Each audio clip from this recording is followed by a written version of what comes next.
hearing a lot about supernovae. So I'm going to take us on a brief excursion into novae. Although novae have been observed and studied for more than 1,000 years, the astronomical community is still making some leaps forward in our understanding of actually how they work. So today I'll give you an overview of one of those leaps in understanding that was motivated in large part by the discovery during the past decade of that many novae can produce gamma rays.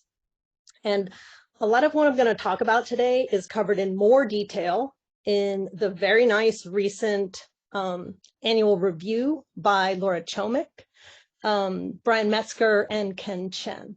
I've listed that reference below. So when a nova erupts, it kicks off non-relativistic flows with velocities ranging from hundreds to thousands of kilometers per second. And the very zeroth order type of modeling that has done not a terrible job of, but a reasonable job to zeroth order, or maybe even first order of explaining what's observed, is envisioning these outflows as just an expanding ball of 10 to the 4K gas that eventually becomes optically thin and fades. So the community was completely surprised when, as I said, during the past decade, many of these objects began to be detected by the Fermi Large Area Telescope, or LAT in GeV continuum gamma rays. So on this slide, what I'm showing on the left is just a selection of light curves, gamma ray light curves. The x-axis is time in days, and that's about 40 days, so a little more than a month. And this is from the review paper I just mentioned. It's just a little, like about half of those that are known. The blue circles are detections. The gray symbols are upper limits. And, what you can see from looking at this is that the gamma rays tend to jump around a little bit, and they last for roughly a couple of weeks on average. So this discovery turns out that gamma rays are pretty ubiquitous among classical novae, those especially that are nearby. I think the majority have been detected by Fermi, at least that was true. I think it's still true. And there's some similarity between the gamma ray emission detected from a lot of these novae. For example, they are continuum. The spectrum is a broadband gamma ray spectrum with some turnover at high and low gamma ray energies. And as you can see roughly from these light curves, the timing has some similarity between the different objects. That said, there are also some differences. Some work by Frank Kowiak and collaborators showed that the average gamma ray luminosity can vary by more than 2 orders of magnitude from one object to the other. And in fact, there's some objects that are nearby that are not detected in the gamma rays. So there are definitely some novae that are gamma ray faint. That said, it is quite a robust phenomenon. So in the sense that gamma rays have been detected by Fermi from a wide variety of types of novae in terms of speed classes, also classical novae in which the white dwarf accretes from a main sequence star, as well as what we often refer to as embedded novae, where the white dwarf accretes and from the wind of a red giant, and so the ejecta plows into the wind of the red giant. But although gamma rays have been detected from such systems, it became very clear pretty quickly that that's not required for the production of gamma rays. Okay, so to have this GeV continuum gamma ray emission almost certainly requires that there be a population of relativistic particles within the ejecta of classical novae. And I should say I'm going to focus throughout this talk on classical novae, the ones that accrete from main sequence donors. So given that the flows are non-relativistic, the most natural way to get these populations of relativistic particles is through diffusive shock acceleration, as is seen sometimes in supernovae, where the particles cross the shock, gain energy, but then are, due to some turbulent magnetic fields, scattered back across the shock, and repeat that process and pick up enough energy to become relativistic. So shocks have been known to exist in the ejecta of novae for quite some time. There was evidence of moderately hard, weak X-ray emission. By moderately hard, I mean in the, say, 1 to 10 keV band of the classic X-ray satellites. Novae were frequently detected, and that was emission that had to be from shocks. But what's really new here with the discovery of gamma rays is the required energetics of those shocks. So typical luminosities for these, the gamma ray luminosities of classical novae are on the order of 10 to the 35 ergs per second. But not all of the power that goes into the that's contained in the relativistic particles actually is converted to gamma rays. In fact, so only a small fraction of that is. And in addition, only a very small fraction, a percent or a few percent of the power in the shock is used to accelerate particles to relativistic speeds. So what that means is that to get 10 to the 35 ergs per second in a gamma ray luminosity, you need to have shocks with powers on the order of 10 to the 38 ergs per second. So you're used to thinking of, if you're thinking of accreting white dwarfs and novae, this is approximately the Eddington limit, and typically in typical white dwarfs, and therefore as powerful as any other component of the system. That is, while gamma rays are actually being detected at that level. Okay, so one more slide before I go into the implications for what we know about how novae work. Let's just briefly talk about this production of gamma rays in novae.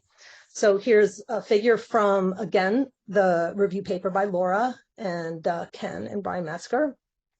One spectrum of the nova, gamma ray spectrum of the nova B5856 Sagittarius, with some models superimposed for that gamma ray spectrum. And before I discuss the models, notice the x-axis is just the energy in units of GeV on a log scale.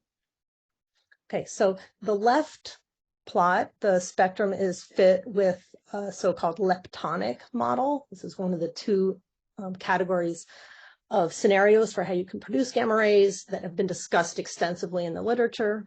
In novae, the right is the so-called hadronic model.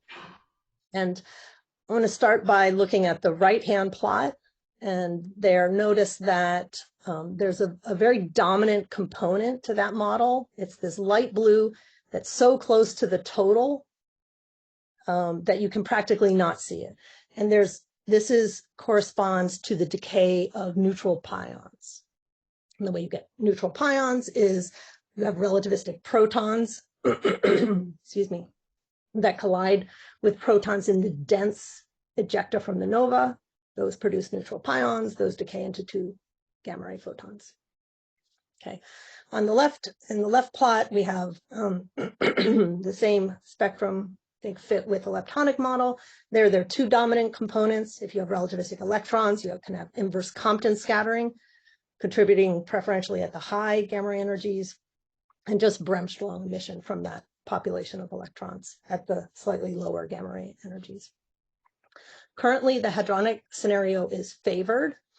And without going into details, I think that's because the leptonic scenario requires quite a lot of fine tuning, whereas the hadronic one is more robust. Okay, so now we're going to switch and think about novae and how this applies to what we have, the models we've had in our head about how novae actually work. So we're going to start with a spherical cow, the standard assumption of, starting point of all theoretical pictures. Here we have our expanding ball of 10 to the 4K gas. That's our cow. The main change to the spherical cow that I want you to take away from this talk is that our cow has a very tight belt. So like in this picture, and this is image credit here to my ex-graduate student, Jennifer Weston, for making this cow. I'm going to now rotate the cow 90 degrees so that it matches the cartoon that we're going to see in the next slide. The cartoon that represents the picture that most of those of us working on novae right now are holding in our heads and thinking about for how we should think about a nova. And this picture, I'll say right off, is very well supported by observations as well as theory. And I'll go through that in the next few slides. Okay, so the first two frames in this little series are from, again, the Laura's review paper. The white little circle is the white dwarf. The red, slightly larger circle is the donor star. And what it's showing here, this is showing is that at the earliest stages, the outflow is moving in the equatorial plane, and it's a slow flow. That's the initial ejection of the white dwarf envelope after the thermonuclear runaway. Next stage, a fast wind is established. And excuse me, that then collides into this equatorial torus, and that sets up both a forward shock into that torus and a reverse shock into the wind. And those are the shocks that we think are these one or both of them, the very powerful shocks that are producing the relativistic particles and gamma rays. Now, move the clock forward a little bit farther, and this cartoon that I stuck on the right here is actually a cartoon of a gamma ray burst, but I couldn't resist putting it here because it really is what we envision as time passes and the fast flow extends significantly beyond this equatorial waist and produces these bipolar lobes. And then eventually that fast flow will become very diffuse and fade, and we'll be left with this dense ring, this dense equatorial ring.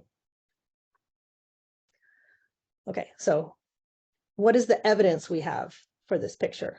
So I'm going to put the cow back on its feet to interpret the images, one of our favorite novae, which helped us understand this picture, which is V959 Mon. On the upper right is the picture, the image that kind of got this all started.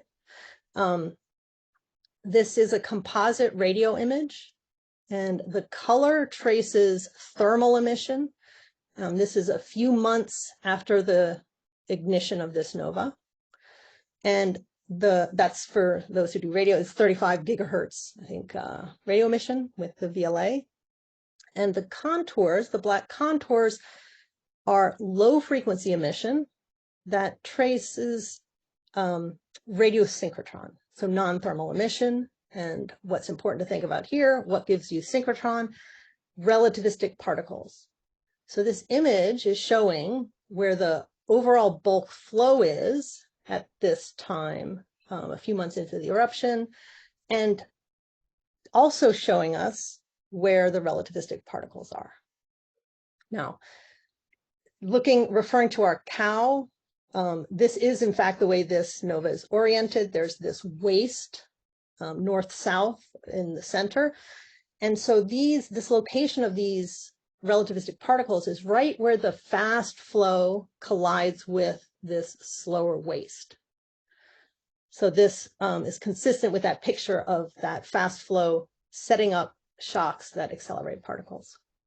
And in fact, a little bit later for this nova, the east-west elongated structure that you see in that image expands and then fades.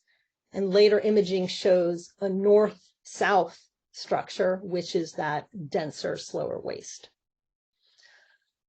This type of 3D structure for this particular nova was also found through other methods like 3D modeling of optical emission lines and later radio imaging, for example, by Justin Limford, and the modeling of emission lines by Ribeiro et al., 2013. The picture was also confirmed if you look lower down, the bottom right, another composite image, this one with Hubble, where the light yellow corresponds to forbidden O3 line emission, and the red, which looks kind of faint there because of the superposition, is H alpha. So that traces the denser waste, whereas the yellow traces this east-west faster and more diffuse flow. Okay, so the imaging could show us where the relativistic particles were located in space. Radio light curves do a good job of showing us when they appear in time. Okay, so here I'm showing two sets of radio light curves. The left one is a nova B1723 Aquila that actually erupted before the discovery of gamma rays. So when we saw this first bump, it was a bit surprising to us because we didn't have an interpretation yet, but let me not get ahead of myself. So in this plot, the dashed lines correspond to what you would expect at different radio frequencies. The different colors are different radio frequencies for that expanding 10 to the 4K spherical structure. Okay, so you can see that at late times, the radio light curves do indeed trace those curves quite well. At early times, oh, by the way, the x-axis here is time in days on a log scale, and it covers a total of several years are shown here. Okay, so at early times, which is a few months into the eruption, maybe starting a month in, we have a huge deviation from the curves you expect from a thermal cloud that's just becoming optically thin. Our interpretation here is that this is radiosynchrotron emission. It is much too bright to be consistent. Well, I should say would be very hard for it to be consistent with thermal emission. If it was 3 minutes. Thank you. Good. And on the right, so we interpret that as radiosynchrotron. On the right, we also, I wanted to show you another example, just so you can see that whereas the one on 1723 Aquila is very extreme, this bump, it's not always so easy. Sometimes for the high frequencies, it's consistent with thermal emission, and you just have to look at the lower frequencies to see the deviation. Okay, this type of structure that I've been discussing with the multiple flows, the ring and faster flow, as I mentioned, is supported by optical spectroscopy. And also recently by a very nice theoretical work by Ken and Elliot Quatert, that where they provide some nice theoretical modeling of what happens when the envelope of the white dwarf expands, and find that actually the first stage is in fact this slow flow out into the equatorial plane due to material flowing out of the L2 point behind the donor star. So I told you what was reasonable, like what fits with this new picture, but not everything fits. I would be remiss if I didn't say the X-rays are actually much fainter than expected by 2 orders of magnitude, in fact. But this is why these powerful shocks weren't expected, because the X-ray emission is faint. So I'm a little bit behind. So I'm just going to say this is a light curve. The black boxes are gamma ray emission. And the point here was that the new star observations were taken. This shows these vertical dashed lines at the same time as gamma ray emission was detected. And still the X-rays were much fainter than expected. And that is an open problem. Okay, so let me just finish with a few slides about the ideas that this more developing picture gives us related to some other open questions on novae. So one of those is dust. So for a long time, it's been known that novae produce dust, but this is a bit challenging because it's a very hostile environment for dust formation because of the strong flux of ionizing radiation. Oh, and this picture on the upper left is a light curve of a gamma-ray producing nova, V5668 Sagittarius, with a dip from dust formation. So an idea that was proposed by Andrea Dudzinski and collaborators was that actually the shocks that we've been discussing for gamma rays could also play a role in dust formation, and that's because behind those shocks, the density gets so high, these shocks which must be radiative for the production of gamma rays. In the modeling that has been done, that it gets so dense, so high, and the density gets so high that you have some catastrophic cooling, and then increase in density, and the conditions for dust can be attained. And in fact, there's observational support now for that picture, both in terms of the timing of signatures of shocks and the production of dust, with this paper by Kumar et al. And also some work that my grad student, past grad student, did, looking at how, again, the time relationship between signatures of shocks and dust. Final interesting question that is at least in part resolved by the understanding of gamma rays is that of the structure of nova light curves. Sometimes they're very smooth and they seem very sensible, but sometimes they have jitters and wiggles and structures. So here's a light curve on the top of optical emission, on the bottom of gamma rays from the source V906 CAR in the paper, Nature Astronomy paper by Elias A.D. et al. 2020. And what Elias showed was that the gamma rays power the optical emission, at least in this case. Perhaps, and just so you know, these gamma rays flares actually lead the optical flares in this particular case. So that's a very nice result. A few other open questions that I think this new picture can perhaps be applied to. For example, how is the envelope ejected? That's been a long-standing question. Here we're really getting strong evidence that it's initially in an equatorial torus and then a fast wind which collides with the torus. How much mass is ejected? Of course, to interpret radio emission, evolution, and various other observations that are often used to derive ejecta masses, it helps if you are not just picturing the ejecta as a sphere, if you understand where the mass is located and the structure. A final question. In some of the case novae we've seen, there's this delay between the thermonuclear runaway and actually the ejection of a lot of the mass, and I think that could be probably understood in this picture as well, where there's some time for the fast wind to actually deposit energy into most of that material. Okay, since I imagine I'm near the end, I'll leave you with my conclusions. Thanks.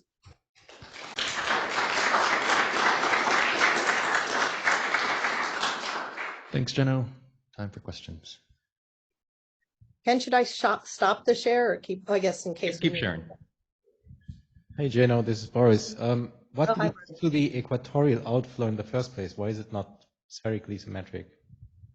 Well, actually, Ken is probably a great person to answer that question. Ken, do you want to, or should I? Of course, I gave a talk in Tübingen. Did you not listen?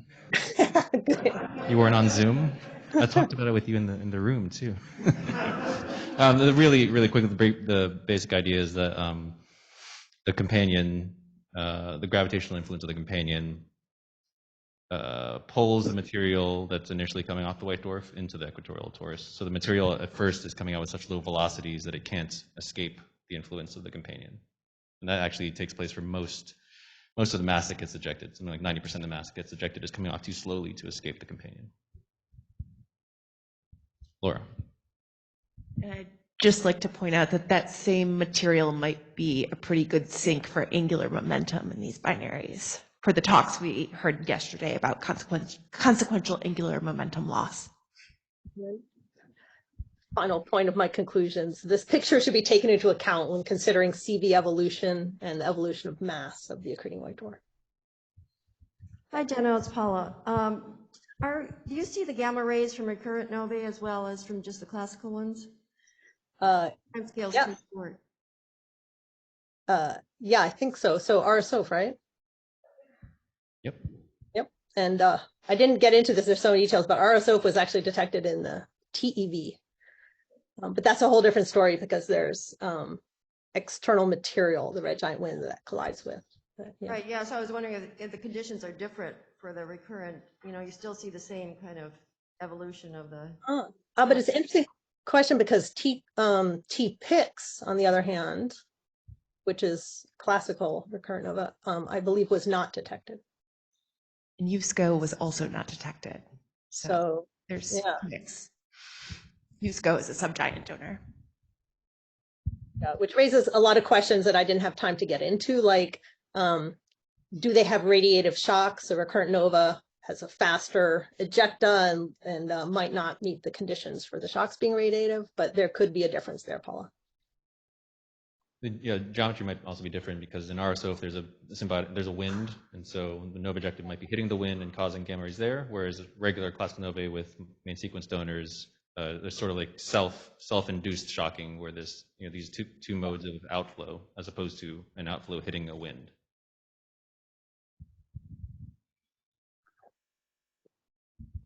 Yeah, hi, Jeno. This is Ivo Seitenzahl. Thanks for your great talk. For the hadronic, mechanism, presumably it's protons that smash into something, give you the pi zeros that then decay. Does it happen locally in the shocks, or is it target somewhere else? Is it where do the protons annihilate? I guess is my question. I'm certainly not an expert on that aspect of this, but I think it is local. I mean, because it has to happen within this dense ejecta, or else just for the mean free path to be short enough to have the collision.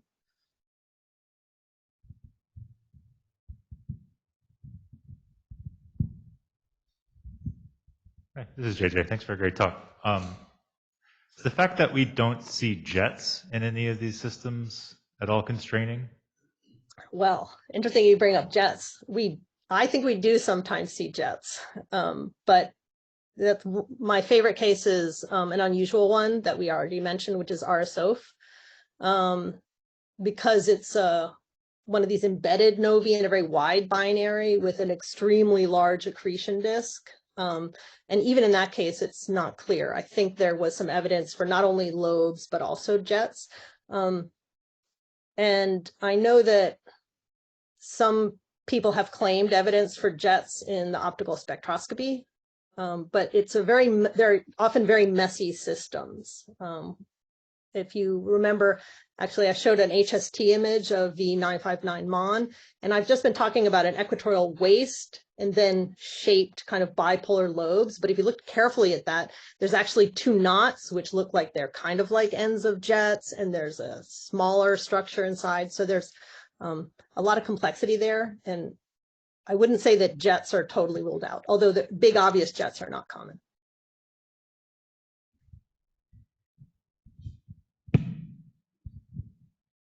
If there are no further questions, let's thank Jeno.